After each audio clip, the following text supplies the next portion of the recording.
St. James police have asked entertainer Tommylee Spata to turn himself in for questioning in relation to some incidents in Flanker in the parish. Hello ladies and gentlemen, greetings. I hope you all are doing good. Hope you all are doing great. So your boy here come across this one wherein the main headline is Mutabaruka interview Tommylee Spata. Plus, you guys will be also hearing from Dr. Umar Johnson speaking of the black women's and a lot more, guys. So you wanna stay tuned and don't forget, I'm here on the Black Unity program. So feel free to leave a like and subscribe to this channel if you are new. With that being said, let's go ahead and hear what Mutabaruka got to say in this one. My people, let's watch. News will catch my police list Tommylee Spata as a person of interest. The St. James police have asked entertainer Tommylee Spata to turn himself in for questioning in relation to some incidents in Flanker in the parish. It's not the first time that the entertainer has been listed by the police as a person of interest. Last June, the Montego Bay bass DJ was declared to be wanted for questioning by the Kingston Eastern Police in relationship to a shooting incident that took place in that division. So, you know, so we couldn't make this thing a pass unless we talk to Tommylee. Blessed man. Yeah. Uncle. How you doing, man? I'm there, man. How where them have with you, sir? Tell me how where them have with you, sir. Because I don't know how your name just a call up, sir. But I'm there, I wonder how I'm going myself. I have to get back to myself, so I know how I'm going down. You mean to put into this one? Huh? Pertaining to this one where them say you need to talk to them? Yeah, man, I don't know what it is. Yeah, so on to the first one, though, because them said something going on in Kingston and them call you as a person of interest. Where did it come out of that? I said first one, I didn't even know where them attacked the last place. After a long while, I find out one place I'm out down railway, but I never go there, so. Oh, you never did. So what them say? Them say, so that gone then, that means no come out of that. The thing what them put me for personal interest in my mount of you find. Nobody not get shot, nobody not get hurt, nothing happen, I just don't know what. No, what I say, the first one me talking at Kingston, and the one that you talk about, say. Yeah, man, the one that me talk, nothing there happen. Yeah, nobody, me no know, nothing there happen. I remember that's ask me some people anyway, but me don't know what them people are them asking about. So you have a connection with Kingston that way there, where you have people in the area that them could have called your name from them place, eh? No, sir. You don't know what about it? I know people from all but I can't match a man to his name already. Yeah. Alright, so this next one you know. I have a lot of fans. You know, Uncle D man, I have people come around. I know these government rifles. So with this one you know, where them say go on so now? Why them want to talk to you? Yeah, so I don't know it. So I not judge them neither, but I know. But I'm not fair mixing up in another thing. I can't say I live so much here now more there, isn't it? Oh, I don't want to go be a live. No, sorry, it's Montego Bay from 2011. 2017 now. 6 years now. 6 years. So you don't know music for cash flow yet.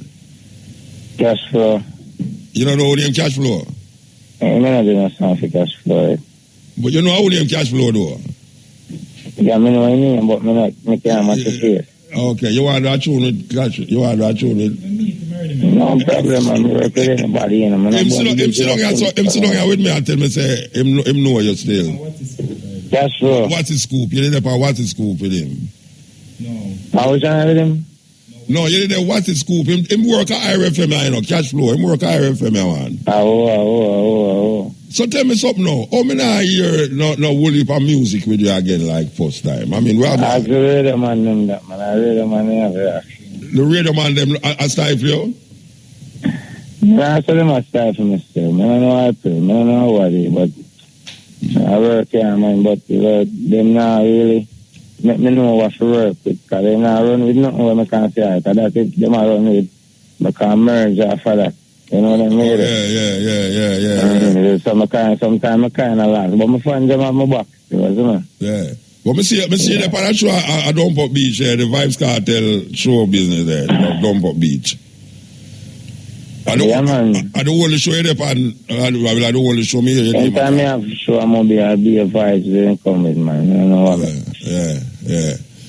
Well, you want to know, brethren, we hope say, really, them just a call your name again because you're a notorious artist. musically notorious, so we hope say not really go on this, so because you know them know a whole heap of what. Oh man, me have a good behavior in them mood. Yeah, behave good. Me have a good behavior, you know them premier, me have got a physical. You know say some youth come pre me one time and say if you come and be you know come talk to Spata, you know, cause the man they well want to see in the area, you know. I mean, I say, no, you have to say, you don't live a spot, you don't live a mobile, so all them do want me come a mobile. Look like them a beat me up, man.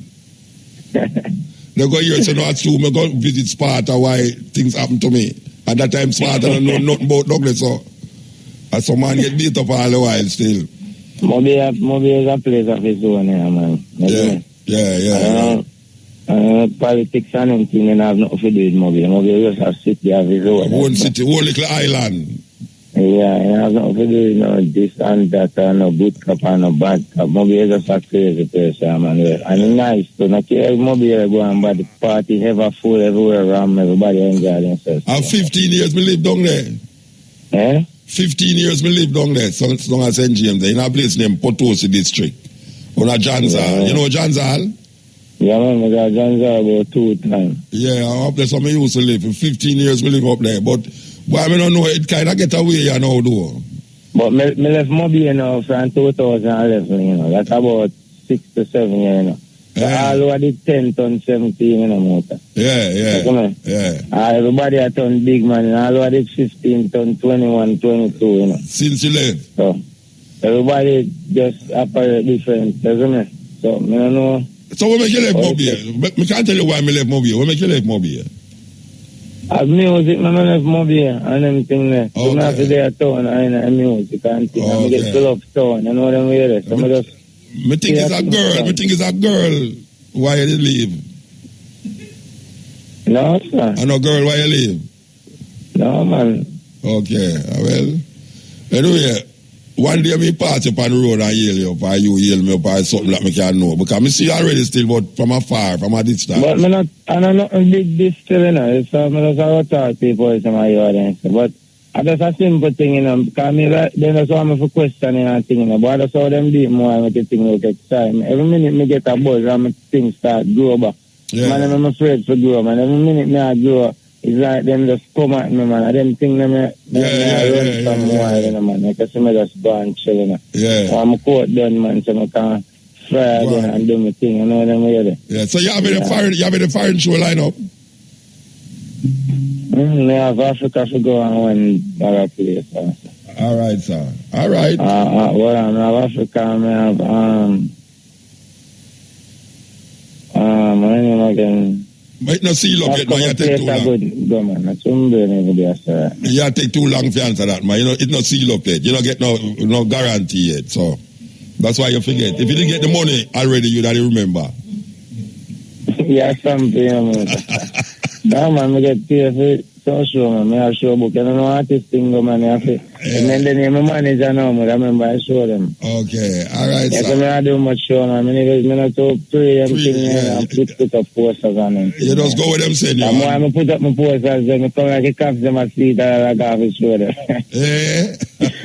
So when I put up my posters, them and them thing, they show, nah, but I work. I don't know. But if I just take off the posters, them and just wait till the idea show. I will make up on the idea, I just put up the posters. You know? The day I show. Yeah. All right, bro. And sometimes I put up in another. Yeah. So you are keep show them or people are keep show them and put you on it? No, I still give you show them. I'm a big artist, you know. I say I'm a boss artist or a catalog, you know. You see me? Okay. I don't know, one it Peggy, you know, motor. What? One it Peggy, you say? How old I don't know one it Peggy, man. I work anyway. Are your daughter that behind or your lady? Eh? Are your daughter that are your lady at top behind you there? You know, so one lady a pass and I do one thing. Okay, all right, sir. All right, brethren, we give thanks to hear you still, you know, and I hope say I don't nothing that go on this, so. No, everything good, man. I have to do right in the motor music. I do have music, I make money. Yeah, but a whole heap of man make music and they behind bars. Boy, You don't know that already, man. You know that already. Everybody work, move after them mistake and but sometimes the system kind of go out for the artist, you know, man. Yeah. Yeah, in the cartel team, remember when they are here every day cartel, they work every day. Yeah. 24 hours, them and they work as the such night, them and gone into their family. Yeah. And then I know some, I never police and lock them in studio upon them and them thing. You know what I mean? Yeah. Me not beat you up still, but me ask you a question. How much out of the $3 million you get from the Dominican government? I get a lot of cash, man. Got $3 million US nobody, you know. Everybody have to pay me for pressure me still in a mood, but I feel like say, they want pressure you just so. When you get the portion, you remember say me over here, so here, sir. I got similar some money, man. I can walk by some money. No, me not beat you. But me just say, show me to the Dominican government supposed to pay you $3 million. US dollar too. Yeah, man. So you're supposed to nice when it reach out. Yeah, man. Alright, sir. Alright, give thanks to you, Richard. Alright, sir. Big up. Yeah, man. Alright, Spata. Give thanks. Yeah, that was Tommylee Spata, man. We're talking about the new thing with the pandemic, you know, where them say them want. Him is again. Him should just make a tune name person of interest. You need to do a tune name person of interest, man. Believe you be. Person of interest. All right, sir. May I tell you? Vertically. Traditional birth, you stoop down, you see. Excuse me. Modern birth, you're laying horizontally.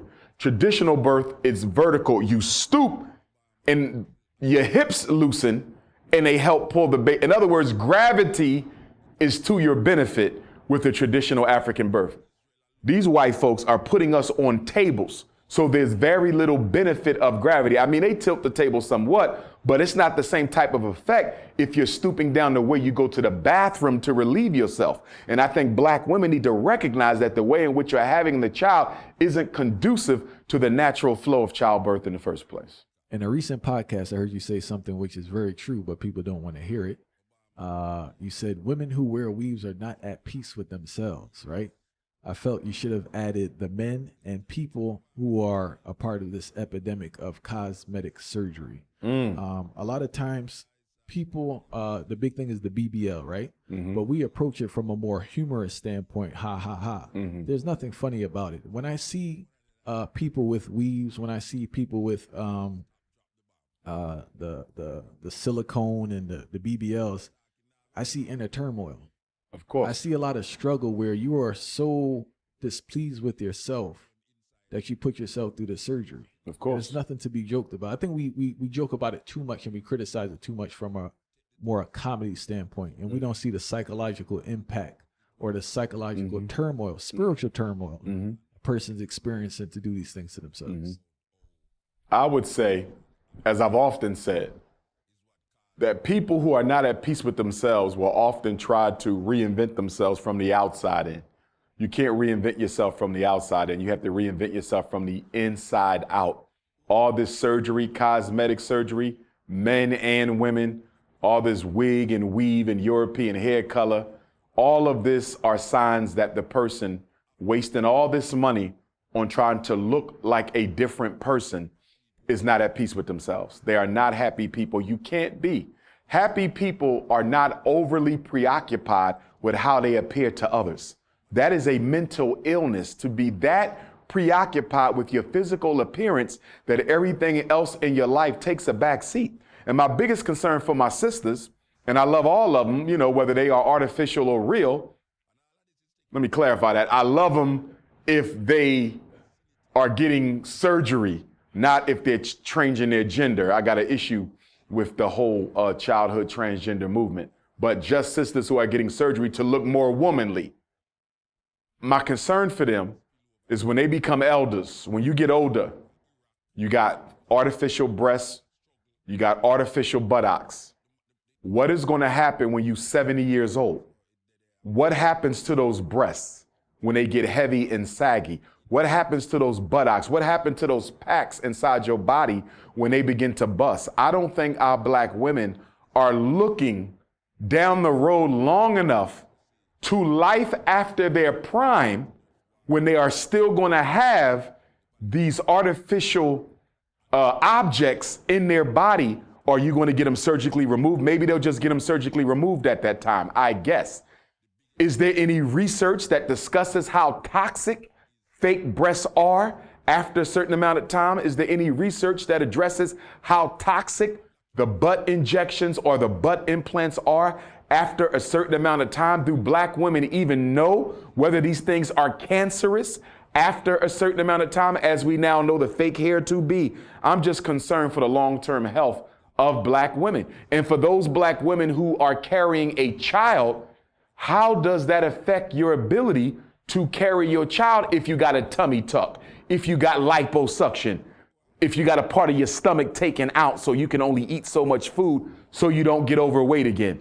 What about the baby? If you got breast injections, can you still breastfeed? If you got breast implants, can you still breastfeed? I just think a lot of this artificial making over that black women are engaging in, it's going to stop a lot of them from being effective mothers. And to be honest with you, as a mother with an artificial body to a biological daughter, what is the message you are sending your daughter at 12 and 13 when she see mom comes home with new fake breasts, fake buttocks? Are you not teaching your daughter that what she has on her body sexually is more important than anything else she has?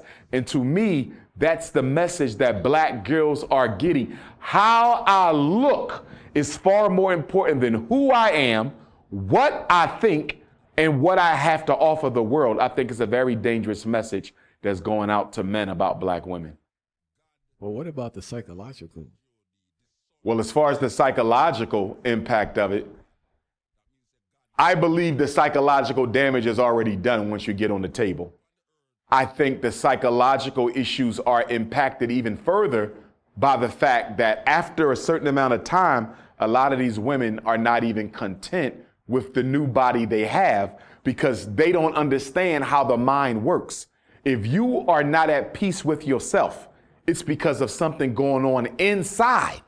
You transform the outside, and after the honeymoon period of the new breasts and buttocks is over, you still back to not feeling good about yourself. So now you want to go back out and get some more surgery, i.e. Little Kim. And I'm not picking on my sister, Little Kim, but from what I understand from her history, she was psychologically abused by her father. And I don't know her whole life, but I saw a documentary speaking to how Little Kim was psychologically abused by her father. And I believe that that played a big role in why she underwent so much surgery. Little Kim was beautiful. Little Kim didn't need any surgery. She was a drop dead gorgeous woman. She didn't need the surgery. But because of what was done to her by her father, I believe, and I could be wrong, just with the limited information that I have, I believe that had a lot to do with why Little Kim went on the slicing table. And I think that has a lot to do with why a lot of black women go on the slicing table, being rejected by men, mistreated by men, abandoned by their parents, or ridiculed for their physical appearance. Michael Jackson is a good example. Michael Jackson is the best male example of surgery being performed on your external self for problems going on in the internal self. Michael Jackson was robbed of his childhood. Michael Jackson was physically abused by his father. Michael Jackson often spoke of how his peers would talk about his big nose. Michael Jackson was traumatized by his own people for how he looked. And as a result of that, he desecrated himself physically. It's the same thing black women are doing. Someone made them feel insecure and unvalued as who they were. And so they're now seeking to reinvent themselves artificially on the surgeon's table. And it's a very dangerous thing to do. And we spoke about the physical, we have the psychological, and the last thing people listening need to know about is the financial burden. A lot of these surgeries are done through credit. Are done through credit. I wasn't aware that so many surgeries are done through credit, but I tell you something I experienced recently. I was in the airport in the Dominican Republic coming back from Guadeloupe. And I didn't get a chance to venture out into the community. It was only the airport, but I had like a 4-hour layover. And every woman who passed me was voluptuous. It took me a minute to catch on. But I'm like, every woman is super. I mean, the best bodies you ever see in your life. And then it just hit me. And I text one of my female associates and I said, where do most surgery get done? And she mentioned the Dominican Republic as one of the top destinations for the surgery because it didn't hit me at first. I said, wait a minute, all these women are just super, the Dominican Republic, they're just born like this? Then I said, wait a minute, this might be a surgery place. And that's when I found out that it was, but a lot of them will sacrifice. They sacrifice, they put up, they save their money. A lot of them are middle-class black women who couldn't afford it. As you said, some of them are sisters who struggle financially and they do it through credit or they do it through whatever they got to do to get that money up, and it's just a shame. It's just a shame that we as black people have become so spiritually famished that we now feel that we have to desecrate our bodies in order to feel better about ourselves. You see it with the childhood transgender movement, these young children. And of course, in California, sexual reassignment surgery is totally legal. You have children out here, Dwayne Wade's son and others, getting sexual surgery to reinvent themselves in the opposite sex before they're even old enough to responsibly make that kind of a permanent decision for themselves. And we as black people are overlooking the fact that this childhood transgender movement, which was refueled by President Barack Obama while he was in office, is nothing other than a form of genocide and extermination. When a boy decides to get sexual reassignment surgery to become an artificial woman, he castrates himself. They remove his testicles from his scrotum. This is no different than the white man hanging the black man in Reconstruction America. We are now voluntarily castrating ourselves. When they take your testicles out of your scrotum, they can't put them back. They're never having children ever. When the girl undergoes sexual reassignment surgery to become an artificial man, they remove her ovaries. She's never ovulating again. She's never getting pregnant. Why are we as black people allowing our children to make permanent decisions about their ability to reproduce? This is not just a decision about whether you want to be a girl or whether you want to be a boy. No, this is a decision about your capacity to reproduce yourself when you become an adult. Once they reassign you, they castrate and sterilize you. Reproduction is over. And black people, so caught up in the LGBT crusade, are not seeing the fact that this is not about LGBTQ. This is about the genocide of African people disguised as childhood transgender. And then there's another point. Pedophilia. The pedophiles are active supporters of the LGBTQ movement. Why? Why do the pedophiles care about lesbians, bisexuals, homosexuals, and transgenders? If I am a pedophile, I don't want to go to jail. I'm a celebrity, I'm famous. Ritualistic sex is what we do with kids. It's part of our demonic culture. I want pedophilia to become normal. I want it stricken from the criminal code altogether.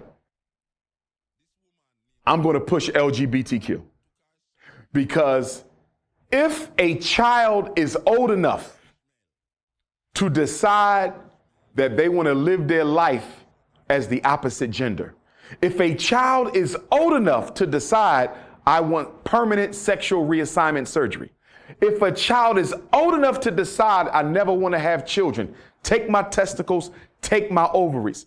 If an 8, 9, 10, 11-year-old child is old enough to make those three decisions, how can you argue that they're not old enough to decide to have sex? The argument of the pedophile is going to be backed up by this LGBT crusade against our children, because in their sick minds, they are rationalizing the argument before the courts. If he's old enough to say, I don't want my testicles, if she's old enough to say, I never want to have children, if he's old enough to say, I want to live my life as a girl, if she's old enough to say, I want to live a life as a boy and I don't care about having kids, and she can say this at 12, is she not also old enough to decide when she's ready to have sex? That is going to be the argument that the pedophiles are going to take into court. And unfortunately, although I don't agree with it, I think they're going to win the argument. LGBTQ is the mask the pedophile movement wears to get their agenda pushed. And LGBTQ is the mask genocide wears to depopulate the world of African people. Please speak about comedian Just Hilarious, who has been receiving a lot of backlash for her comments, where she stated, I'm not quoting directly, but the gist is that trans women are not biologically the same as women. I stand with my sister Just Hilarious. I'm glad she took the stand, because so many black women are afraid to speak up. First of all, I want to make sure people understand what I perceive to be the clear threat in this instance. And I don't know if you can remember, about a year ago, I was on Fox Soul with the Tammy Mack show. And she had a conversation on black male-female relationships. It was myself and another biological male. It was a biological female. And the other person who I thought was a biological female was a artificial woman, meaning he's a biological male. Tammy Mack nor her producers warned us that it would not be two women, two biological women and two biological men.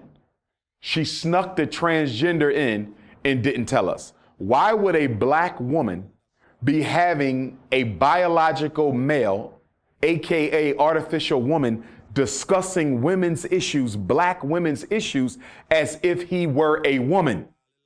I said then that black women better stand up and speak out against this, because the American white power structure is engineering a situation where the natural voice of the biological black woman will be permanently silenced and replaced with artificial women, biological men, who will be standing in and speaking as if they're real black women. And the threat in this is the fact that what really matters to black women will never be discussed in a public forum, because the government can control the narrative of the black woman by using these biological men disguised as women.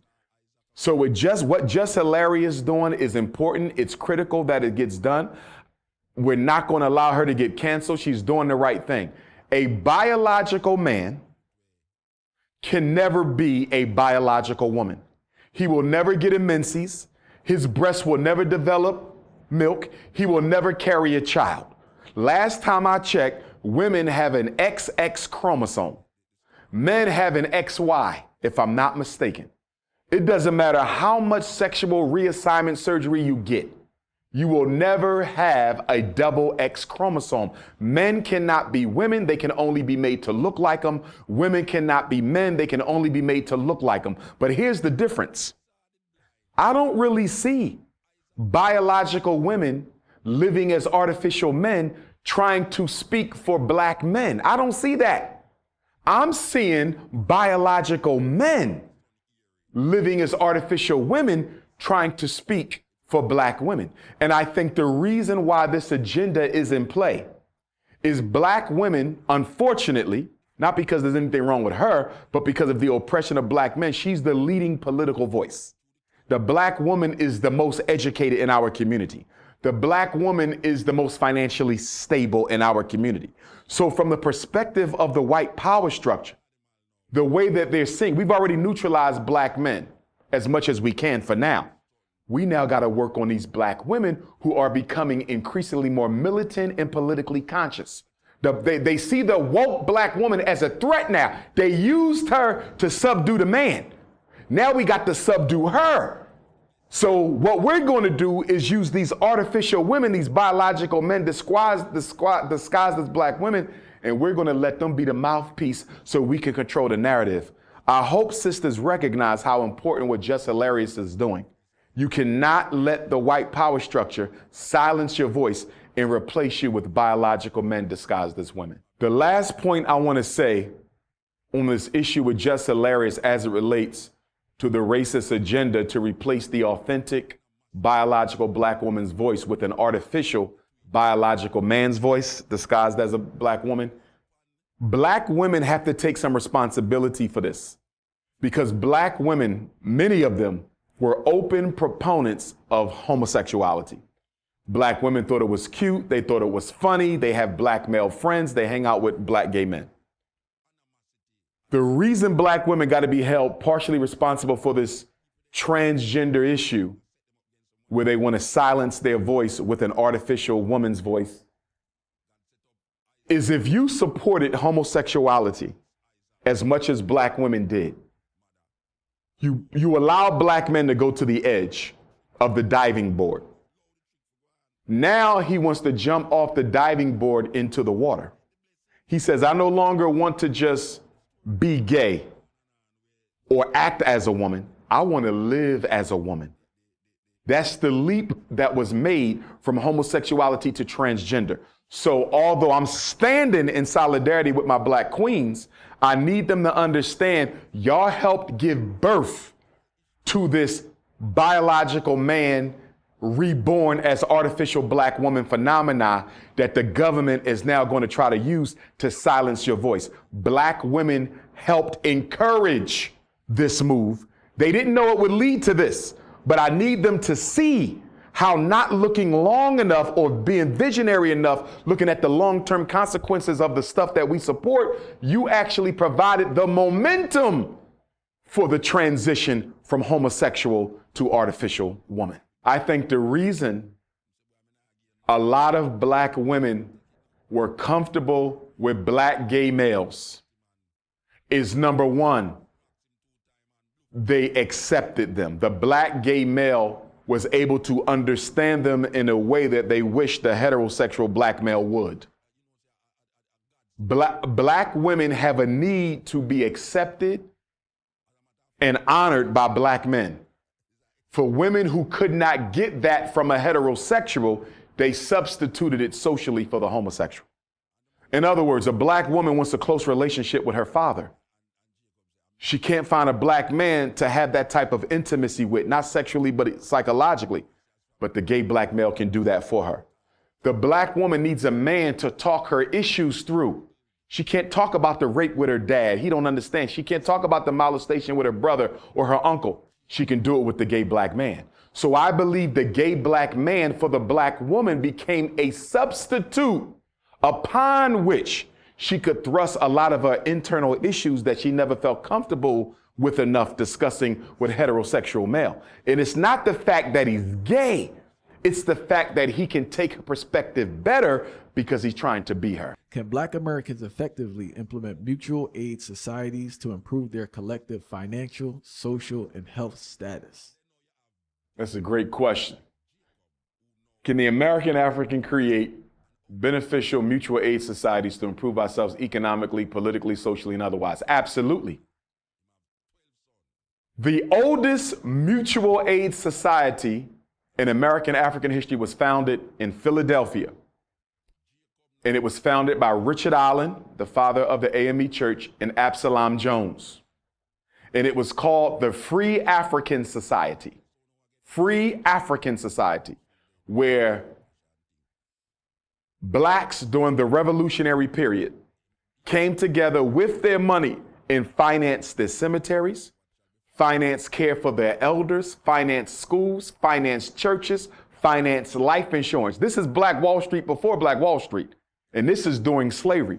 And it started in Philadelphia, but it was widespread. It went all over the country. There's nowhere you could find black people before the Garvey era, the 1920s, who did not belong to or was not benefited by black self-help organizations or mutual aid societies, as you mentioned. In fact, one of my Pan-Africanist forefathers by the name of Alexander Crummell, who is a pioneering black social worker, although he was not trained as a social worker, he was a pioneering black social worker. He was also the first black man to start a intellectual society for our community. He was the mentor to W.E.B. Du Bois, and he was one of the most pioneering and innovative black social workers we had. He went around the country helping black communities build mutual aid societies. The question we got to ask ourselves, since we come from a history of self-help organizations going back to the 1700s and Richard Allen and Absalom Jones, why don't we have any today? Where are the mutual aid societies today? Because the black church is no longer a mutual aid society, even though many of the mutual aid societies began in the black church. Think about it. If you don't pay into that church and pay into that church a lot, they will not bury you. A lot of churches have no life insurance programs. A lot of churches have no program for the homeless. Churches used to give out food if you were hungry. A lot of churches don't even do that anymore. So the black church has completely failed us. But even going outside of the black church, you don't see a lot of mutual aid societies because black people have gotten comfortable with government handouts. And I believe that it was an intentional strategy of the government to create the New Deal and other social service programs, which they copied from the black community, like free breakfast and free medical care that the Black Panther Party partially engineered, picking up from where Marcus Garvey, the Honorable Marcus Garvey, left off. I think the government deliberately overtook the social service programs so black people would get dependent on the government, no longer self-sufficient, so they could control our destiny in our communities. If we still had mutual aid societies, I'm not sure there's black poverty at all. And if there was, it would definitely be much more manageable than it is now. One of the things I want to do, once the Frederick Douglass Marcus Garvey Academy is done, we're going to start a self-help society, a mutual aid society, because there's so much we can do as a people on our own and by ourselves. And we need to get back to that Marcus Garvey, Richard Allen, Pan-Africanist, do for self model. And how's the progress with the school going? Where we at right now, our electric is completely done, inspected and approved. Our plumbing is completely done, inspected and approved. Our sprinklers are completely done, inspected and approved. Our burglar alarms, fire alarm system, completely done, inspected and approved. The gym is completely done. The only thing left now is we got 2 HVAC splits that got to be replaced in the data room and the computer room in the school. And we have some air distributor covers and air recycler covers in some of the classrooms that got to be replaced. Once that's done, I'm calling the city of Wilmington to see when we could get a certificate of occupancy. Over the last decade, especially during COVID, schools have struggled with finding teachers. Now I understand schools can't find principals. Why are people avoiding leadership roles in public schools? Why are people avoiding leadership roles in public schools? I would say that the move by educators and principals away from the schoolhouse predates COVID. I would say COVID has probably intensified that exodus out of the schoolhouse by principals and teachers. I also think during the COVID quarantine period, so many opportunities arose for educators to become homeschoolers themselves, that a lot of them saw that they could make more money homeschooling 5 or 6 children in their basement than they could being a full-time teacher in a public school. We also have to keep in mind that a lot of educators are not original educators. They came to the schoolhouse out of a need for employment. You know, they were laid off from corporate America. They were laid off from the private sector. So they came into the school simply to find an economic opportunity. There was no love or commitment there for our children. And so I would argue that once a better hustle comes along, they take it. So they were never in love with educating black kids in the first place. You know, it's unfortunate because you even have black educators and principals leaving the school as well. Now, if they were leaving to build their own independent black schools, that would be a positive thing. Some of them are, but many are finding employment in other sectors. And it's hard to criticize them because I know how difficult it can be when you care to teach or to lead in a public school in this country.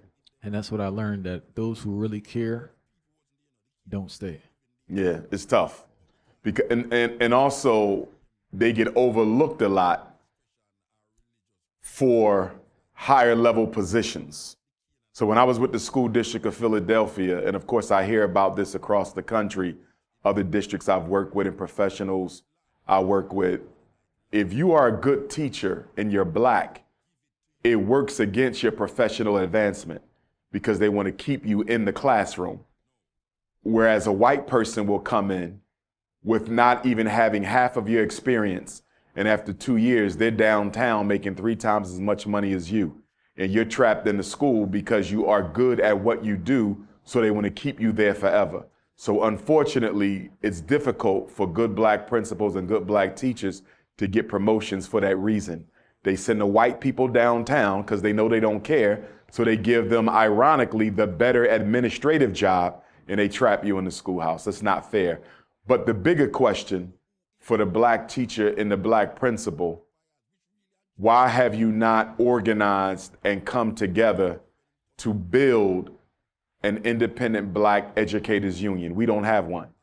And I'm not aware of there ever having been a movement away from the American Federation of Teachers, away from the National Education Association, to build an independent Black teachers union. We have independent Black unions for almost every profession. Teaching is one of America's oldest profession. The only thing older is the preacher, the church, because the church gave birth to education. Why haven't Black teachers and principals come together to build their own union? And I think the biggest reason why is we're comfortable being led by white folks. Even though the teachers unions do not fight for Black teachers the way they fight for white teachers, you regularly see Black teachers get fired for reasons you will never see a white teacher get fired. But it's kind of like the Democratic Party. As long as we have something and it's led by white people, we feel comfortable with the get along to go along. What will be the future of public education in America with this situation? Well, I think the future for public education was dire even before COVID and even before the mass exodus of educators and principals. Charter schools were founded to defund public schools. Now you even have the voucher system, which is also founded to defund public schools. The problem with the elimination of public school, and let's keep in mind that most Americans are not in support of tax dollars going towards public education. And the reason for that is because the U.S. Constitution does not mention the word education. It does not give anybody's child a right to learn. So many people are wondering, why am I paying money for a service that my Constitution doesn't require? Most white people who have children, those children go to private schools. So Democrats and Republicans are interested in shutting down the United States Department of Education, which has only been around since the 80s. And if they had it their way, it would be gone tomorrow. The problem, though, is America's false reputation around the world that suggests she's a leader in education. And since most people see education as the passport to a better future, how can America, being the so-called land of the free and the birthplace of democracy, how can she be against public education? It doesn't look right for America's image. So from a foreign relations agenda, from an international relations agenda, America has to find a way to get rid of public education, free public ed, without affecting their image abroad. That's number one. Domestically, the biggest issue with eliminating public school is, what do you do with millions of white women who make up the teaching corps? These are voters and these are donors. How do you eliminate education when these women are the people you need at the ballot box in November? No politician wants to be in office when public school gets destroyed, because I can guarantee you, whether you're a Democrat, a Republican, or anything in between, if you are a governor, a mayor, a council person, a state rep, a U.S. congressperson, when public school is destroyed, you will not be getting reelected. Florida has a new standard that will teach Black people benefited from slavery because it was a useful skills. What useful skills are they referring to? That agenda by Governor DeSantis, this new Florida state mandate educational curriculum requirement that the enslavement of African people be treated as if it was a benevolent institution that afforded us some useful skills is absolutely disrespectful. It is outright untrue. It is an insult to African people. And I'm not surprised that they're doing this, because one thing about white people, when they smell blood, they go for the kill. And America is more anti-black today than any time since the 1960s.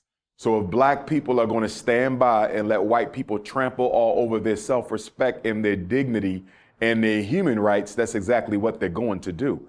But I also think we have to keep an eye on the White House, because I find it interesting that President Joe Biden hasn't said much or done much about this. Although education is not a federal right, it is not a constitutional right, but it is a state right. And as a state right, the federal government has an obligation to make sure the 14th Amendment's Equal Protection Clause is upheld wherever the states guarantee a right to a free education. So I am of the position that this slanderous inclusion of slavery as having been beneficial because it taught skills, which is easily refutable as an untruth, I believe that that could be fought against. I believe that that could be struck down because it is harmful and it is dangerous to teach that to black children. In fact, it does the very thing that the 1954 Brown versus Board of Education Supreme Court decision sought to undo, and that was to eliminate the harm caused to black children by segregation. Now you have harm being caused to black children by virtue of this new mandated curriculum.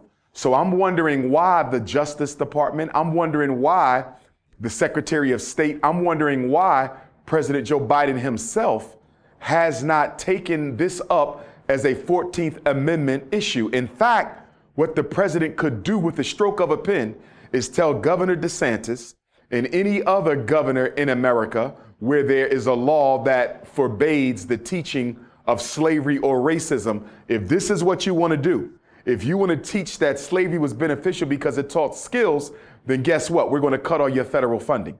We're going to cut your special ed money. We're going to cut your Title I money. We're going to cut your JROTC money. We're going to cut all of your federal money because this is discriminatory education, which is not allowed under the 14th Amendment Equal Protection Clause. Do you believe there's a possibility of this standard becoming nationwide in the future? I do. I think there's a possibility of the standard becoming nationwide. We already have a growing standard where states are not allowing slavery to be taught and they're not allowing racism to be taught. So you already see that the climate is already there. As far as I'm concerned, it's pretty much a standard anyway. But again, I believe that the Democratic Party is co-signing this behavior by not pushing back with threats with regard to elimination of federal funding. Their funds should be snatched if this is what they want to do. Please tell me what hostile personality disorder is and why you believe it's a key contributor to the crisis of high blood pressure amongst black people in America. Hypertension is a big issue. It's a top 10 killer for black people. Hostile personality disorder, in my opinion, is an outgrowth of that hypertension. And it speaks to the tension and the anger and the negativity that and hostility that black people have towards one another. I think a lot of times when we see each other, when we engage each other, when we conversate with each other, we do so with an expectation of disrespect. We do so with an expectation of disagreement. We do so with an expectation of confrontation. So when black people disagree with each other, automatically our blood begins to boil, our pressure begins to rise, because that environment is one that we've seen so many times lead to conflict and casualty. And I think there's a lot of brothers and sisters out there who are contributing to their very own high blood pressure by constantly walking around with this hostile personality disorder that I don't think is necessary. If you have to go to war, then your body will be prepared to go to war at that moment. But I don't think you should walk around with the expectation and presumption that if you have to have a disagreement with a black person, it can't be respectful and that it has to lead to conflict. So I think hostile personality disorder is a big problem in the black community. And it's wild because I remember growing up, I grew up in East Orange, right? And I just remember that reflecting on my youth, I couldn't be nice for survival purposes in that environment. It's like if you're nice, it's like you're targeted in a sense. So you have to have a certain level of hostility to survive in these environments. That speaks to the lack of community. You know, that's why we call them hoods, because we don't have neighborhoods. If we had a neighborhood, you can be yourself. If we had a neighborhood, you can be at peace with people. You could wear your real skin, your real personality, your real disposition. But I see this in the schools with the children, where the nicest of children have to act tough. They have to act hostile. They have to act like they're big and bad, because if I don't, somebody may try me. So we do have an issue in society in general, but particularly in our community, because that's what we're speaking of, where black people, children in particular, feel like I got to act like I'm tougher than leather so nobody will bother me. And I think that's a shame, because that also contributes to the release of cortisol and other hormones in the body that contribute to high blood pressure, weakened immune systems, and all types of other issues. That anger, that low-grade contextual anger and anxiety that black people carry with them on a regular basis, I believe is an underrated contributor to the disease culture we have, the cancer culture that we have, and of course, the negative interactions and relationship culture that we have as well. Poverty is the fourth leading cause of death in America. Do you see the poverty situation improving or getting worse for black people in America? Poverty will only get worse for black people. I think it's going to get worse for everyone. But when America catches a cold, we get the flu. We have to understand poverty is absolutely essential for capitalism to survive. In order for capitalism to survive, you got to have a large, exploitable population of free laborers. If there's no broke people to slave for the corporations can't get rich. The whole idea behind capitalism is you make people work for pennies while you rake in millions. And because of that, for that reason, there will always be poverty. But the reason it's going to grow now more than ever in the past is, number one, we have artificial intelligence coming. And with artificial intelligence, you're going to see the elimination of a lot of jobs that otherwise help black people take care of their bills.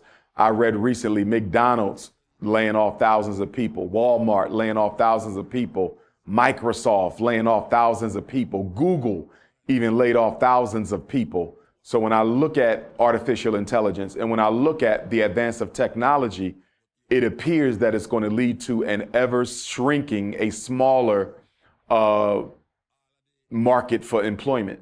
And so I think black people need to really start thinking about this right now and get ahead of it before it's too late. And I also think this poverty is being engineered as well, because poverty is one of the most effective weapons you can use to keep down population, to keep up crime, to keep up political disorganization. Impoverished communities are rarely effective politically. Rarely, because why? They're overly consumed with their day-to-day needs being met.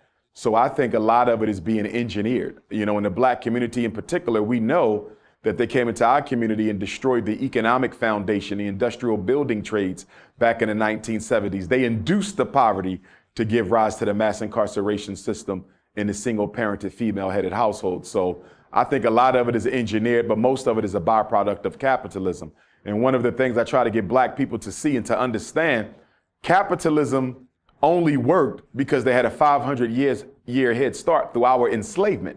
Slavery was the original capital. We were the original investment. We was the original stock. So of course, capitalism looks good because you're not looking at it from the perspective that it got a 500-year head start by free labor of African people.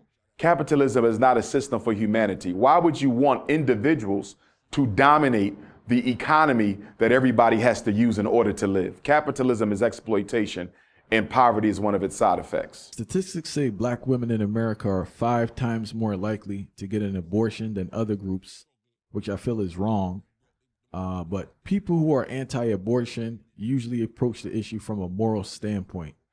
Do you believe abortion in the black community is viewed as a moral issue or a political issue? Both. I think abortion in the black community is viewed as both a moral issue and a political issue. For me, it's more about the politics than the morality, because when you view it from a moral perspective, that leads to condemnation and it leads to judgment. And I don't think that really benefits us as a people. It is not my place to tell a woman what to do with her body, but at the same time, as Africans, we are fundamentally a pro-life people, because we understand that when you give birth, that is the reincarnation of an ancestor. That is a life coming to this world with a specific purpose given to it by the Supreme Almighty God.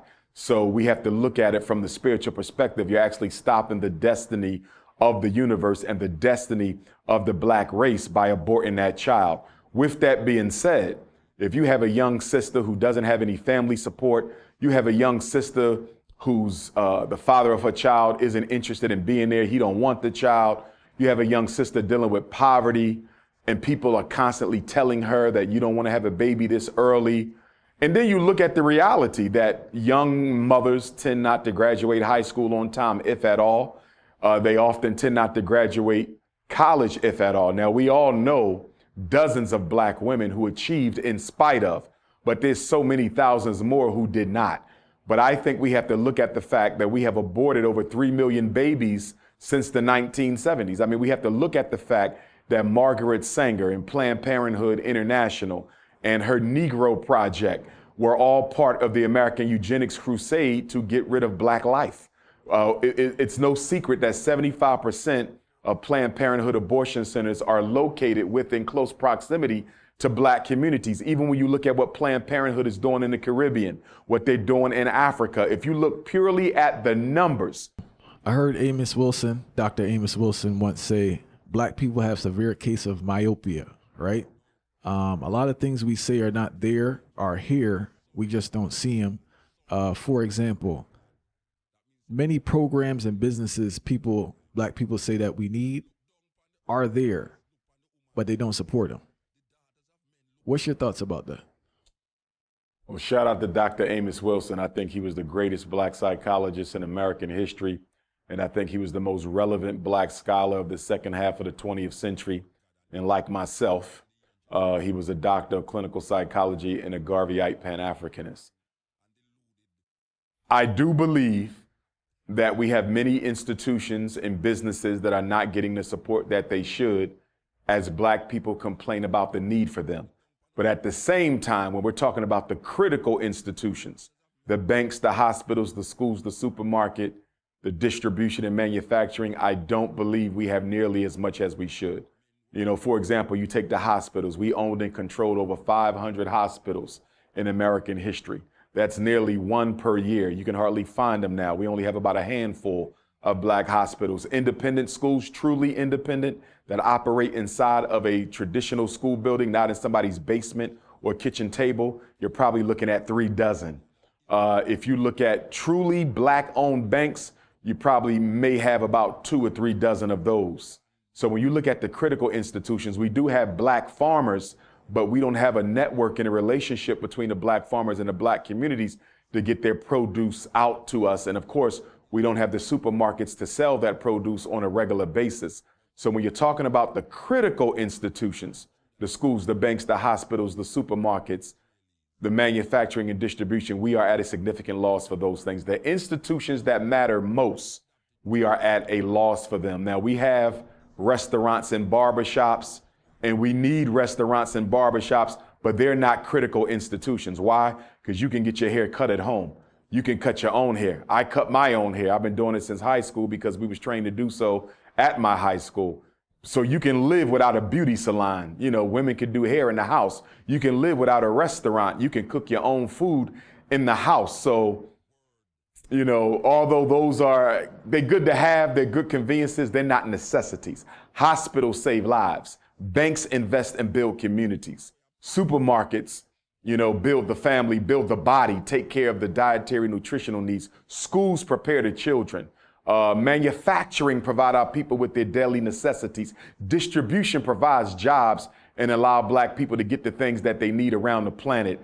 when it comes to critical institutions, we are at a significant loss. After years of observation, right, I've come to the conclusion that sports are destroying our young black brothers, making them delusional, depressed, and hopeless. I've seen this trend where you have a lot of teenagers who are not even on the team, but they have this idea that they're going to college or going to go to the league. I see a lot of young men who are they're 25 to 30 years old, still saying they're trying to get to the league.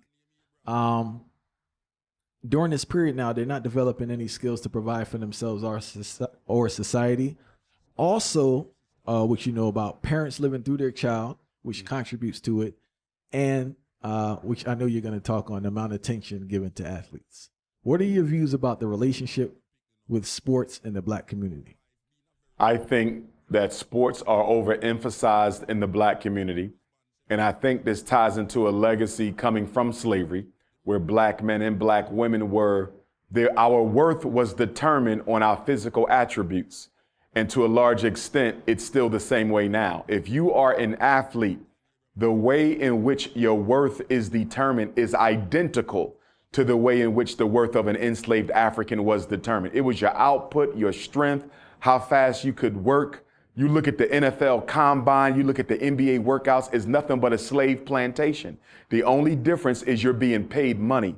But the power differential between a slave and a slave master, and the power differential between the NBA player and the NBA owner, or the NFL player and the NFL owner, is the exact same as the power differential between a slave and his master. The only difference is they are given money that allows them to live a comfortable life outside of the plantation. But beyond that, it is the same thing as slavery. They don't have no voice. They're afraid. They're timid. Their behavior is strictly controlled. It is slavery. And the only reason why we don't see professional sports as slavery is because the amount of money that they make. And that's because we equate money with power. Money is not power.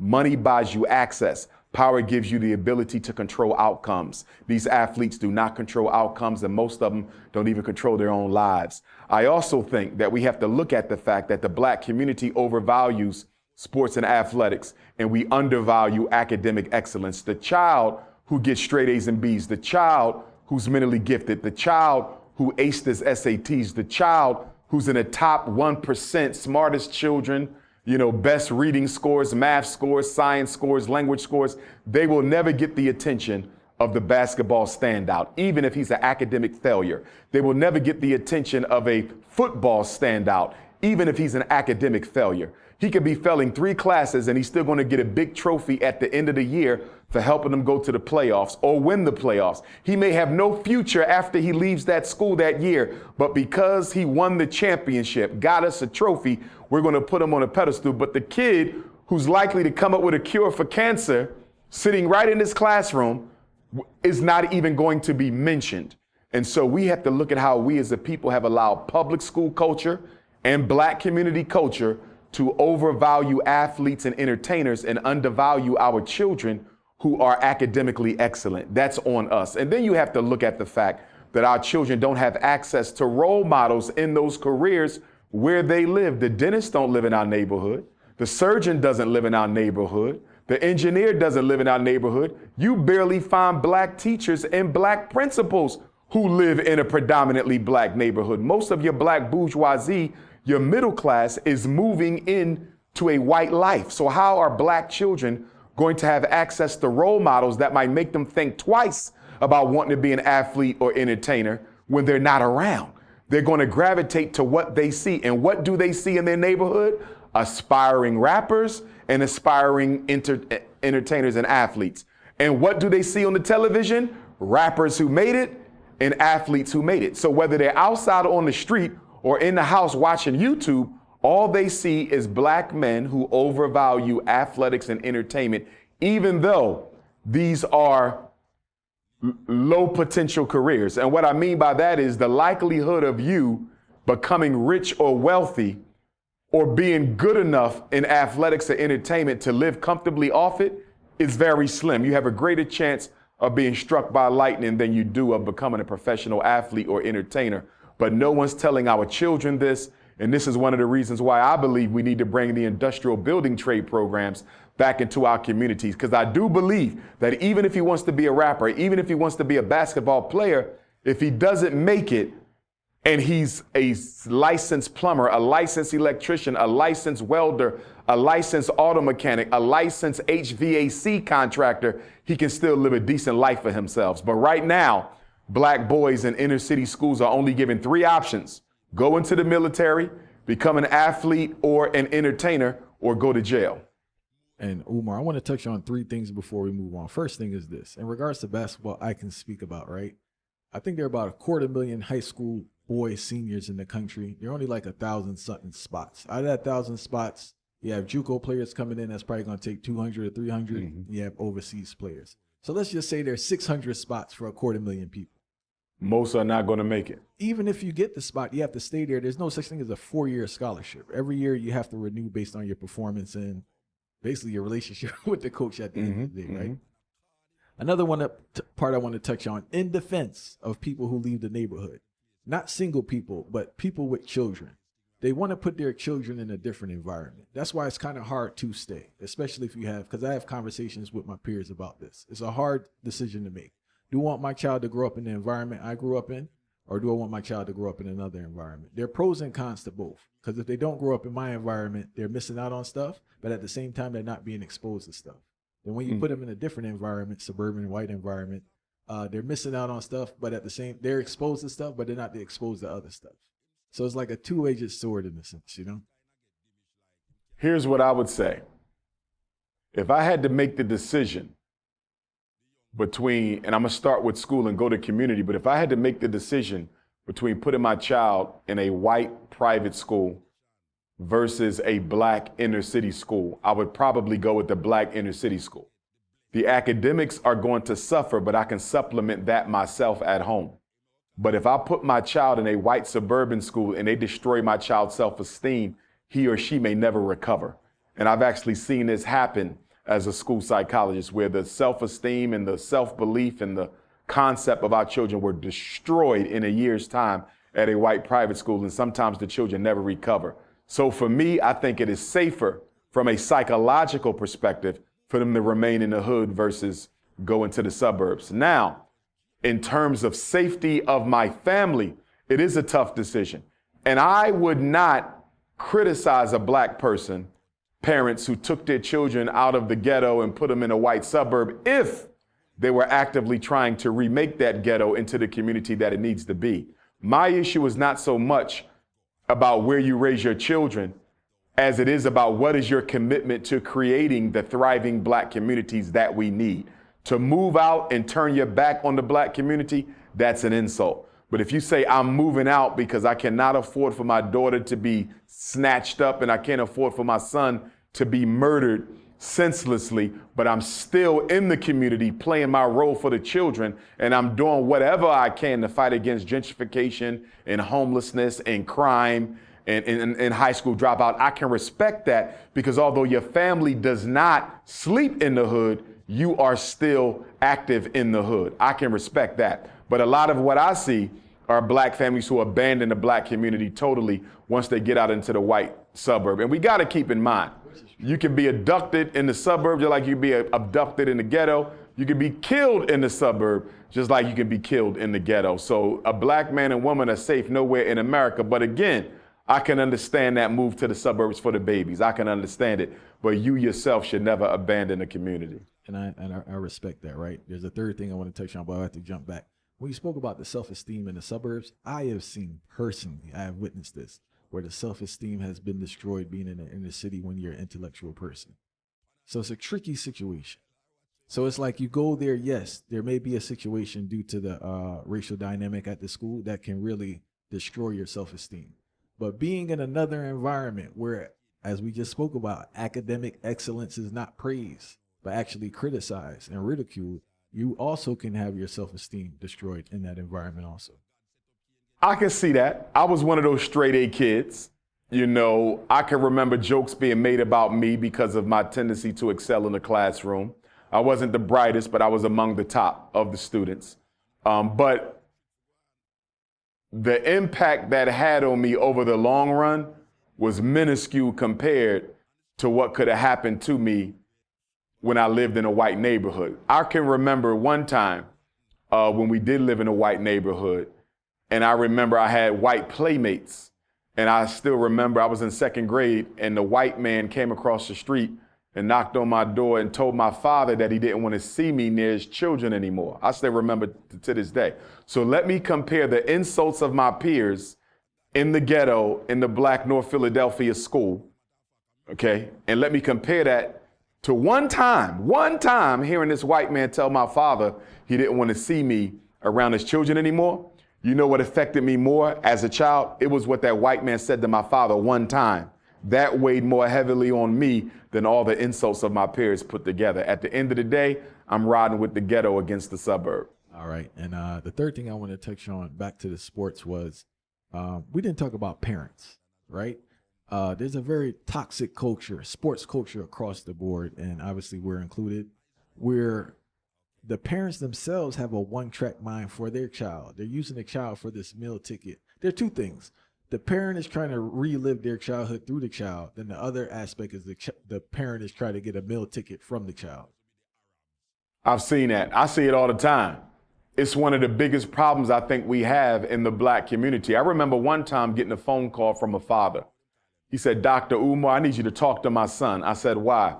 He said he's a gifted athlete. He's about 6'5" tall. He could play basketball or football. He could dominate. Whenever he gets on that field, he can dominate, but he has no interest in it. He wants to be a barber. I still remember the conversation. I said, what's wrong with him being a barber? That man could end up owning 50 barbershops, training Black kids all over the country, keeping them out of jail, teaching them a livable skill, donating money to community institutions. What's wrong with him being a barber? The problem was the father wanted to relive his academic dreams through his son. And it's something that I refer to as athletic abuse.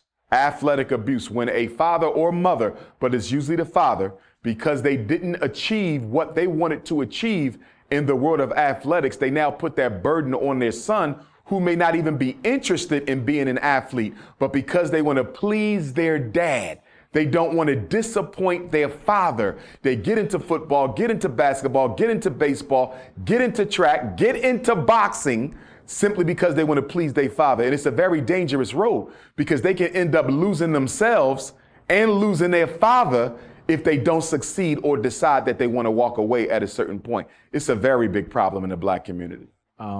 There's a little secret amongst athletes. You know, athletics is what you want to call it. What's the term they use? Machismo? I don't know the term. Okay. That type of vibe, but they don't really, you have to be in the kind of circle to interact.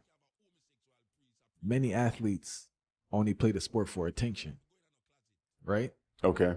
Because think about that average athlete. He's kind of tall, kind of odd looking, kind of not normal in a sense, right? There's another aspect too.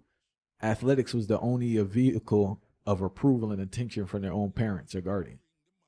It can be. So back it to can what you were be. saying. And definitely a vehicle. Athletics is a vehicle of attention and approval from peers, particularly if you're not popular or if you're not in the in crowd. You know, so if I go back to when I was in school, I was just straight academic. That was just me. You know, so I really didn't care. You know, I had my friends and everything, but I wasn't like part of the in crowd, if you would. I was part of the academic nerdy crowd. You understand?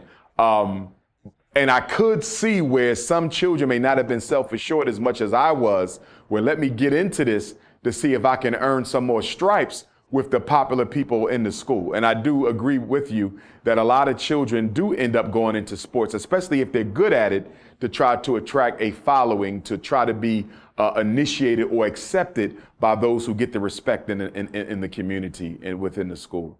But I think it's more has to do with trying to please their father and build that relationship. Because for a lot of boys, unfortunately, they may have a father who will only come see them when they're playing a game. So this is my road to getting my father more involved in my life. If he can't brag about me to his friends, he may not see me.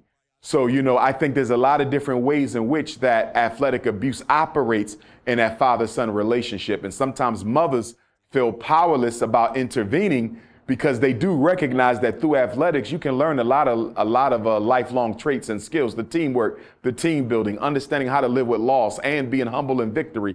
Athletics can teach a lot. It's very therapeutic if the coach has a mindset for developing the children.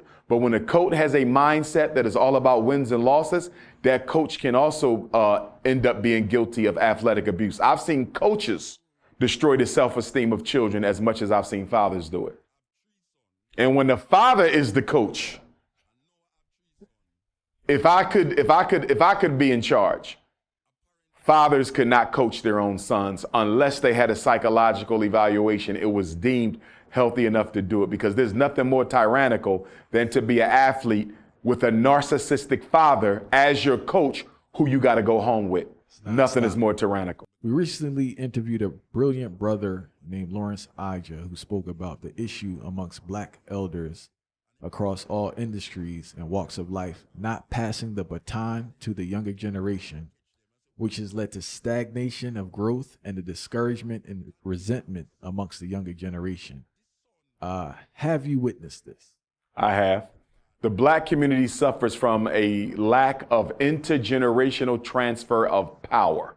And in order to understand why the Black community struggles from this lack of intergenerational transfer of power, you have to understand the castration of the Black male's ego by the white power structure. This also speaks to the earlier conversation on sports and athletics as well. It's one of the only vehicles where you can challenge a white person without them feeling threatened and being motivated by a need to seek revenge against you. You know, if you dunk on a white guy on the court, it's okay. If you tackle a white guy on a football field, it's okay. So only through sports is Black aggression, if you would, unbridled masculinity is actually celebrated. It's the only place where it's celebrated where it is not feared or punished. So when we come over to the sphere of Black leadership, you have that same type of situation where if I'm not used to having power, if I'm not used to tasting power and having authority, when I get some, I never want to share it.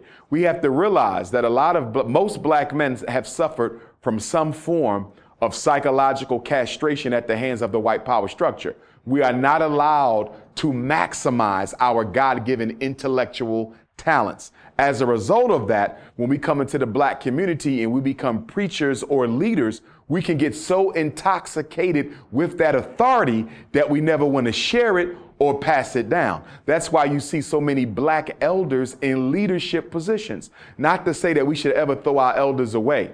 As the quote goes, we need elders for wisdom, young men for war. So you don't toss the elders aside. We continue to drink from their wisdom as the Black men go out into war. We need the elders to coach us through that battle. So they are never to be discarded. But in our community, we have a situation where the elders are still the leaders. 80 years old, I'm the newly elected president. 75 years old, I'm the newly elected president. 90 years old, I'm still the face of my organization. Why hasn't this been passed down yet? Elders are not interested in going to jail. They're not interested in being martyrs. They no longer attract the energy and the attention of the youth. So why does the Black community have so many elders? Because Black men are drunk on power. It is a problem that we have had for at least the last 60 or 70 years. Why do you have 1 million churches? It's not because everybody's in love with Jesus. Why do you have 1 million masjids? It's not because everybody's in love with Muhammad. The problem is when that 25-year-old pastor comes back to the church after seminary, he's ready to get a couple sermons on Sunday. But the senior pastor, who's 60, 70 years old, no, young man, wait your turn. But you can't let me do one, just one? No, this is my church. I built this church. My grandfather gave me this church. His grandfather gave me this church. The same thing with our community-based organizations. So the young man gets tired of waiting. He leaves, starts his own church. And here's the irony and the paradox. When he gets to be 60, he's going to do exactly to the next young man what his pastor did to him. This is why we have old people running all the civil rights organizations, old people running most of the religious organizations in our community. We do not believe in training the youth because we don't want to be surpassed by the youth. And there's another aspect to it we need to touch on, is the fact that sharing of information. It's like people purposely withhold information for the younger generation. Yes. And they criticize them for their lack of information. Yes. I've seen it. You see it in the Black consciousness community. where brothers don't necessarily want to share what they know, because what they know is their egotistical claim to fame. So if I normalize this information, I'm no longer special. And that's how you can tell who's really sincere about the freedom struggle and who's not. So if I look at my work, I give it all out. I'm going to teach you everything that I know so you can take this and teach it to the next generation. It's not about being special. It's about being effective. But we got to keep in mind, black men and black women come into the black consciousness community or the community grassroots struggle for personal reasons, not community reasons. Okay, people start churches not because they want to help people. Not most of the time. They do it because they want to help themselves. You see that. And when you are serving your ego and you're not serving the people, it will show. Because if you're serving the people, if someone better than you comes along, you will gladly include them. You may not pass the baton, but they have a seat at your table now, because the people can benefit from this young man and this young woman if you're serving the people. But if you're serving your ego and you are in this primarily to be worshiped and celebrated and adored, anyone with a stronger skill set than you is automatically a threat, and they become the enemy. And you've seen this through history. We've had black leaders who've been assassinated over ego and people feeling threatened over their right to be the face on a particular movement. Not only in America, you've seen this in Africa, you've seen it in the Caribbean islands, where the understudy or the next in line takes out the leader because they're tired of waiting and they want to be next. So, you know, that ego of the black man is something that has to be studied. And I think that those of us who are in leadership positions, we have to guard against it within our own person. And then we also have to guard against it around the people who are around us. I know for me, the brothers who I work with, I'm always studying them to see whether or not they are here for the people or whether they are here because they want power and authority. You should only be here because you want what's best for black people. Abraham Lincoln, and I'm not a fan, he was a racist, but Abraham Lincoln said something that I do agree with. And he said, quote, "Anybody can withstand adversity." He said, that's not the true measure of a man.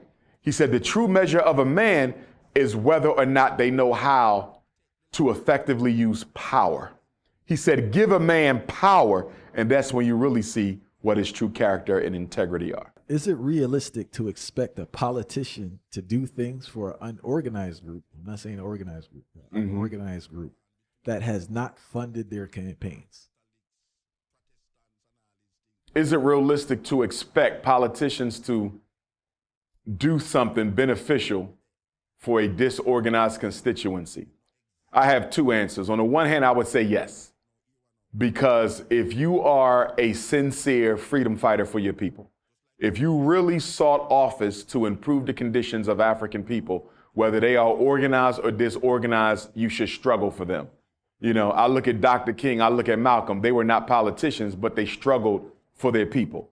I look at Coleman Young, the mayor of New York City. I look at Adam Clayton Powell, U.S. congressman from New York. Their people were disorganized, but they still struggled for them. Harold Washington out of Chicago, he still struggled for them.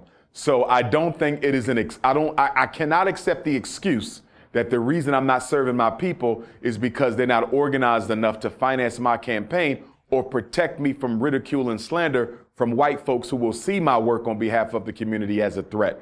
I cannot accept that, because a man should be a man at all times. It's just like when people ask me about Barack Obama, they say, well, what could he have done? He could have spoke up to your conditions. That's what he could have did. At the end of the day, are you a man or are you not? Period. Because a man is going to do what's right all the time, not just when it's beneficial or convenient for him. My other answer, is it realistic for black people to expect a politician to do for them if they're not organized and don't finance the campaign? It's not realistic at all. We do not have the type of black men and women in public office we had 50, 60, 70 years ago. We don't have them anymore.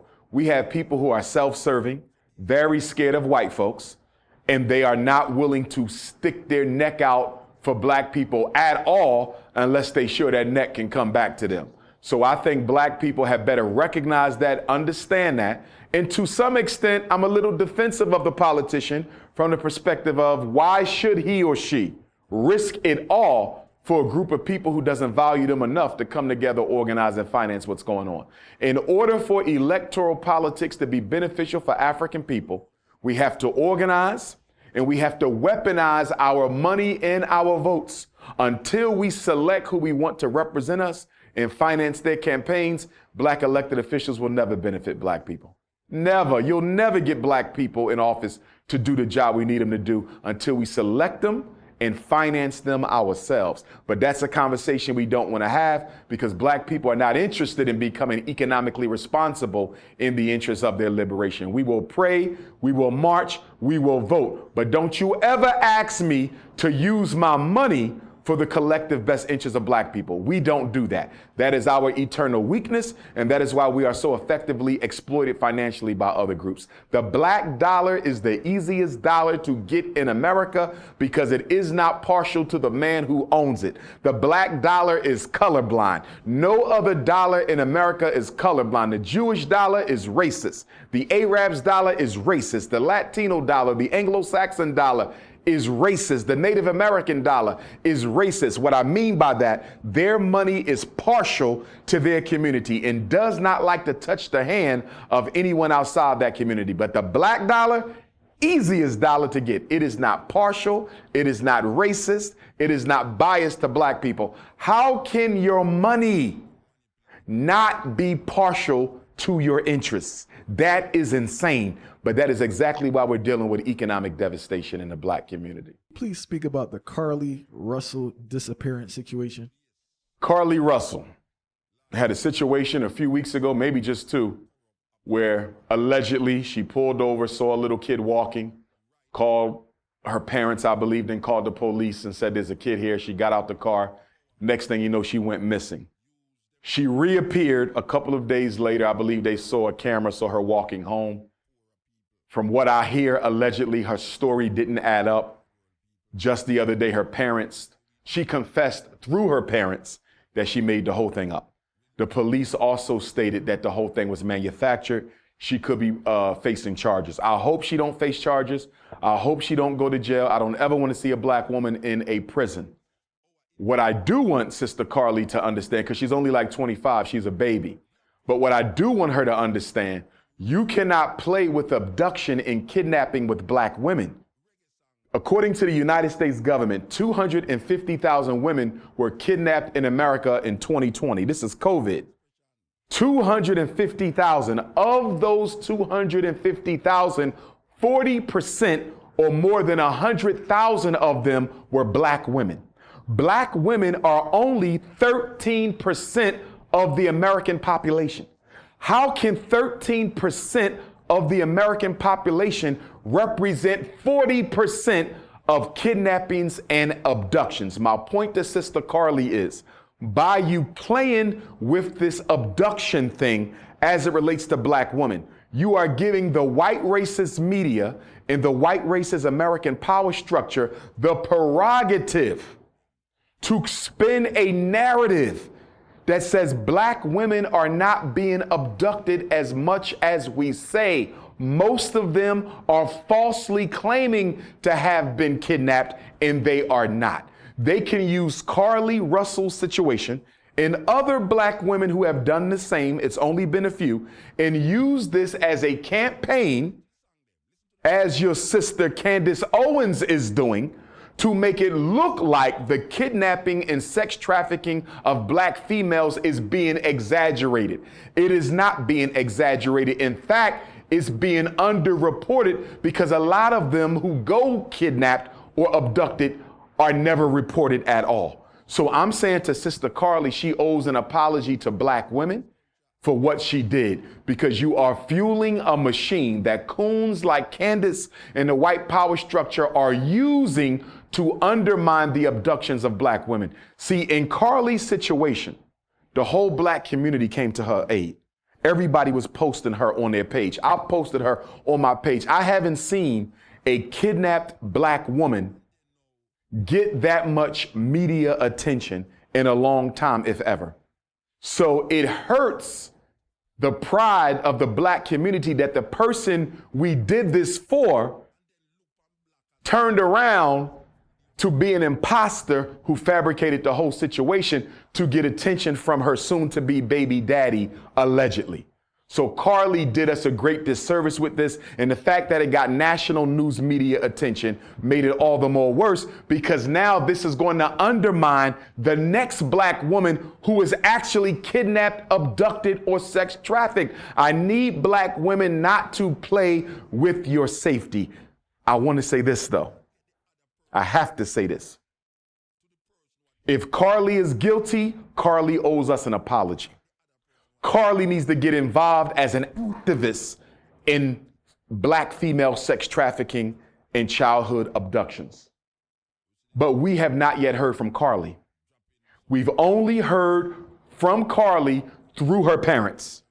Until I hear from Carly directly, I must keep the option open that there's a very strong possibility she was kidnapped, but because of the outcry for her return, she was allowed to return under the threat of death or punishment if she reveals any details about what happened. I'm only saying that because I'm not understanding why we haven't heard from her at all. We haven't even seen her except for the alleged video camera footage of her coming back home. So until we see her, I must entertain the possibility that this was an actual kidnapping and that Carly was returned because those involved didn't want to get exposed, but she's being forced to confess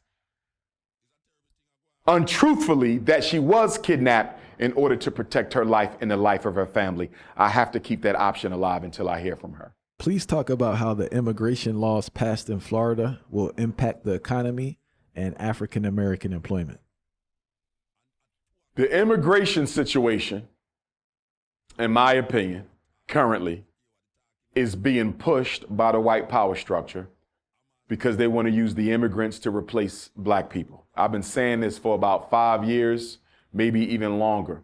But when Joe Biden said when he got elected that he wanted to fast track 4 to 8 million illegal immigrants to American citizenship as quickly as possible, I believe that was the writing on the wall then. The Democratic Party is tired of depending on black people's votes. They're tired of being painted as the black party because they're not. They don't care about blacks. But they have to act like they do at election time to get those votes. So what are they going to do? We've got the Ukrainians, we got the Afghanis, we got the illegal Mexicans, we also have the South American migrants coming in, and we're going to try to fast track them to citizenship as quickly as possible before November of 2024, so we don't have to rely on the black vote as much. We can now go after the migrant vote. That's what's happening. Why would the federal government allow the governor of Florida to fill up buses full of migrants and drive them halfway across the country to Chicago? Why would the federal government allow the governor of Texas to fill up coach buses full of migrants and planes full of migrants and fly them to New York City? These are the two most crowded cities in America. They don't even have any space left, but you're allowing Florida and Texas to drive migrants halfway across the country to New York and Chicago. And then when they get to New York and Chicago, you tell the black mayors of New York and Chicago, Mayor Eric Adams and Mayor Brandon Johnson, that you're going to use your budget, black people's tax dollars. You're going to use that money to find emergency housing, medical care, shelter, and social services for these people. The homelessness rate in America is the highest it's been since the 60s. There are at least 30,000 homeless blacks in New York. There's at least 20,000 homeless blacks in Chicago. Gotta mention Philly, bro. Philadelphia leads the nation, percentage-wise in Philadelphia, leads the nation in homelessness. But we don't have the migrant crisis yet as bad. We have migrants, but it's not as bad as Chicago and New York. Is it a coincidence that they're sending all these migrants to these two congested cities because these are the two biggest black voter blocks in the country?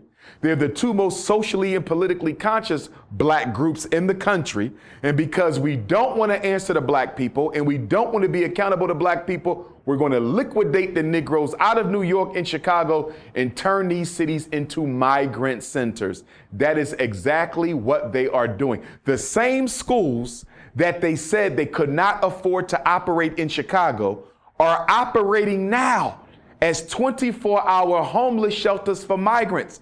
If you didn't have the money to operate this school from 8 a.m. to 3 p.m., how did you find the money overnight to operate the school 24 hours a day as a migrant shelter? Totally unacceptable. Also recently, can you speak about the situation where the judge dismissed the case for the Tulsa reparations? Yes, a couple of weeks ago, the oldest living survivors of the 1921 Tulsa race riot had their petition for reparations thrown out in Oklahoma. 3 points I want to make on this. Number one, this was an insult to African people everywhere. It was an insult to our ancestors who were murdered in Tulsa during the Black Wall Street Massacre of May 1921. And it was an insult to those elders who are still living 100 years after that situation took place to not get any form of restitution for themselves or their ancestors. 3 points. Point number one, the reparations movement is gaining momentum. It's gaining momentum. Because it's gaining momentum, the government doesn't want to feed it in any way by acknowledging reparations for any of the massacres that took place in American history. In other words, slavery was the biggest massacre. That may one day see the Supreme Court. Reparations for African people may one day see the Supreme Court. If we give reparations to Tulsa, or reparations to Rosewood, or reparations to Wilmington, North Carolina, or reparations to Charleston, South Carolina, for those Black Wall Streets that we destroyed, are we not setting a legal precedent upon which an argument for reparations for slavery could be made to American Africans living in this country? I believe a decision was made at the top of the power structure that case had to be thrown out. Because if they get reparations for what we did to them in Tulsa, we're going to have to give reparations to black people for what we did to them in slavery. That's number one. Number two, I think it is also a test to see how Black America reacts. They want to see how we react to Tulsa to gauge our seriousness on how we would respond if they strike down reparations in America. Because I believe there's a strong chance they're going to strike it down for black folks. So they want to get a gauge on our reaction to how we would respond if they say we're not giving out any reparations. Because there was a poll that went out. And the poll that went out, it's a couple months ago, they polled different Americans on their views on reparations for slavery. Latinos, Arabs, they went to everybody. Most people are not for it. Most people, Latinos are not for it. Asians, no, very few people support reparations for blacks, which makes sense because they don't value black life. But from where I'm sitting, why are you asking Chinese what they think about the slavery you put me through? Why are you asking Arabs and East Indians and Latinos who were not enslaved in America what they think about this? This is between the U.S. government and African people. This does not involve Chinese, Arabs, Jews, or well, Jews it does because they participated, but it doesn't involve Chinese, Arabs, East Indians, Latinos, Mexicans, or nobody else. Why are you asking them? You know why they're asking them? America wants to make sure the immigrants are on their side. So when they say we're not giving black people reparations for slavery, it'll look like it's a national decision that this would not be good for the country. And I believe Tulsa was just the first step towards the U.S. government striking down a fight for reparations. I believe reparations is going to end up in front of the Supreme Court, and more effectively, I think it may need to end up at the International Criminal Court of Justice, the Geneva Convention, and on the main floor of the United Nations. I don't think it ends in America. In regards to reparations, right?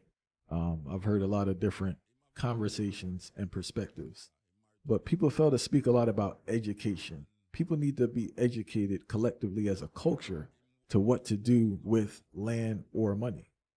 Financial illiteracy is the Achilles heel of our people. So I think that in preparation for receiving any form of reparations, we need to like start an educational program in regards to what to do with the money collectively, not from an individual standpoint. Yes, indeed. I agree. I agree that there needs to be financial literacy, but I also agree that there's a few things that need to take place even before that. Number one, how do you give reparations to a disorganized people? How do you give reparations to a disorganized people? Until we come together and choose the group that we want to advocate for this and disseminate this, I don't think it needs to be given out. Number two, who decided that reparations will be given to individuals? Who decided that? Reparations is for the repair of African people. It's not for people to pay their bills. It's not a stimulus check. It's not a tax return. It is for repair. Can you say that one more time? I think people view reparations as an individual check to your household to do as you please. Slavery was done to a group of people, a race of people. Reparations is designed to address the harm and damage done to the group. Reparations is not a dissemination of 50 million individual checks so you can go spend the money as you choose. If you do that, we get nothing from it because we are too disorganized. Who believes for 1 minute that every individual black person gets a check and we are going to bring them checks back together again to solve our problems? That's not going to happen. First of all, if you believe that we're going to use the money as a group, why would you need an individual check in the first place? So in my opinion, this idea that every black person gets a slice of the money is sabotage in and of itself to make sure the reparations is never used for anything good. That's why I have went on the record to say, and I'm going to say it again now, I believe in reparations. I support reparations. Pan-Africanists, we gave birth to the movement anyway. This didn't hop up yesterday with the YouTube people. This is as old as Pan-Africanism. But I believe that reparations should not be disseminated individually or in group until a more responsible generation of African people come along. I have very little faith in those of us in this country right now. I have very little faith that those of us in this country right now would use this restitution package in a way that would maximize its benefit to the generation alive now and future generations still to come. Remember, reparations is not just for us alive. It's for the ancestors. What do we do for their legacy? What do we do for their memory? It's for all of those yet unborn. Every American and African hereafter should benefit from that. What are we going to set up for every unborn child so they have a good chance at a good life? Do they all get this? Do they all get a house? Do they all get land? Every African child born from now into perpetuity will get 100 acres, 40 acres, 20 acres. I haven't heard a single conversation on what we're going to do for the unborn with this reparations package. To me, it seems like Negroes think that all of this is for us alive. We're so special. It ain't about the ancestors. It's not about the unborn. It's for those of us alive. I disagree with that. I disagree with individual checks. And I believe the reparations, although we can continue to agitate and advocate for it, it should not be disseminated until a more responsible group of American Africans are here to accept it and use it in a responsible manner. Maybe our grandchildren, maybe our great-grandchildren. But you're talking about the Negroes right now in the second decade of the 21st century? Hell no. And the other point I want to say on this, very little attention is being paid to the mental costs of slavery. All right, we on the What about the psychological damage? Why are we not quantifying the psychological damage? 243 years of unpaid labor with cost of living adjustments. That'd be a nice piece of change.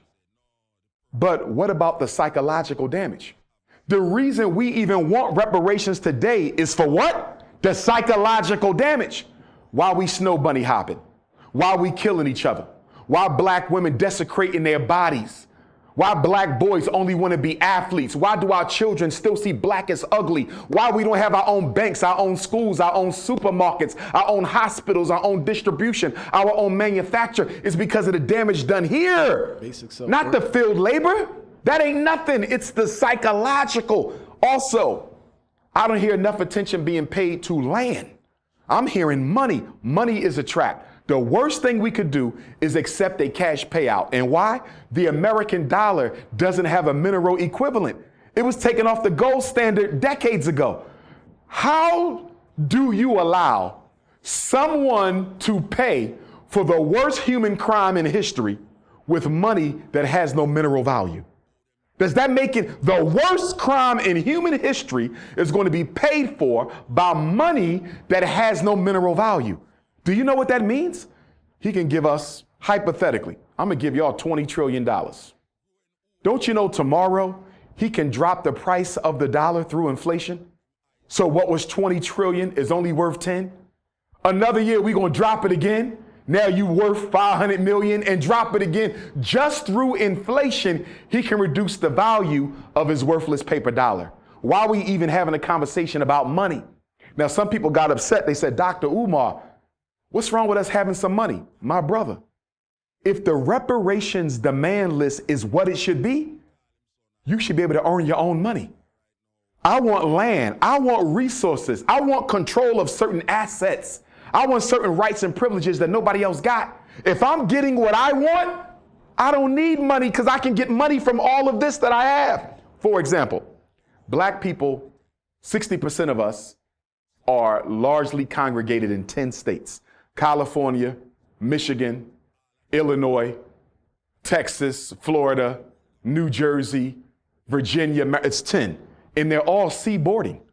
Why not say for the 10 states where we predominate, we control the seaboard. We control the import to export. We get a tax on everything coming in and come out. Why not take possession of the main apparatuses in those states where we predominate? I've heard no conversation about that. What about America's natural resources? America has gold. America has oil. America has water. America has hydroelectric. America has all kinds of natural resources. We should get a 25% cut, if not more, of all that permanently. The reason you don't want money for reparations is money runs out, but the benefit of slavery to America never runs out. So why would I take a non-renewable asset for an asset that will never expire? Why would I do that? So I don't think we're thinking deeply enough about this. I think a lot of black people just want some money. And here's my other point. On top of the fact that we should get control of all black music, we should get control of all black inventions. Hands down, we should get control of it. We should also make the American white power structure build all the institutions we need, and we will simply run it. Make them build the hospitals, make them build the school, the physical structure, make them build black Wall Streets all over the country that we will run with the money we will make from all of the land and the assets and the wealth that we will get. I don't think we're thinking deep enough. Race lineage-based reparations is a trap. Most reparations advocates in America, they say we don't want we don't want African immigrants to get any of our money, which is interesting because we give the Koreans $30 billion a year and ain't nobody complaining. Look at all the money we give to the Jews and the Arabs. Nobody's complaining about all the money we give to these non-African groups, but we're so focused on the African immigrant getting a penny of this reparation settlement that they have went to a lineage-based reparations proposal. Slave lineage. In other words, you have to prove that you was enslaved, your ancestor, to get some. I disagree with it. I would rather go with race. I don't care if a few Africans get money, they still my family. Why do I support race-based instead of slave lineage-based? There's white people in this country. At least 25% of white Americans say that they have African ancestry from the plantations in America. Do you know what that means? If you say reparations is for those who have a lineage to slavery, what you gonna do when all them white folks pop up there? Because guess what? You got white folks who great-great-great-grandfather was a slave master, who raped his great-great-great-grandmother on the plantation, a black woman, and that baby came out so light intergenerationally that baby was able to pass as a white person. And guess what? That white kid is actually a quarter black or 1/8 black from the plantation, and they can prove it because they got the documentation that my great-great-great-great-grandmother Bessie on the plantation is my grandma, and here's the lineage. Where's my money at? If you go with lineage, you automatically bring in millions of white folk who far outnumber the 3 million African immigrants that you hate so much and want to exclude. Lineage-based reparations is a trap that will allow white folks to benefit from reparations as much as we do. Go to race-based. If you're not black, you can't get it. You can't say lineage. Too many white people have lineage in American slavery. It's a trap. Guys, this one was indeed a interesting one. And I hope you guys did find it really interesting as well. And when you don't know, when you can leave an honest comment down in the comment section, and also when your own opinion. Big up to each and everyone. And when you don't know, say me dey upon the Black Unity program. So feel free to leave a like and subscribe to this channel. If you are new, big up to each and everyone. Up until then, peace out. Adios.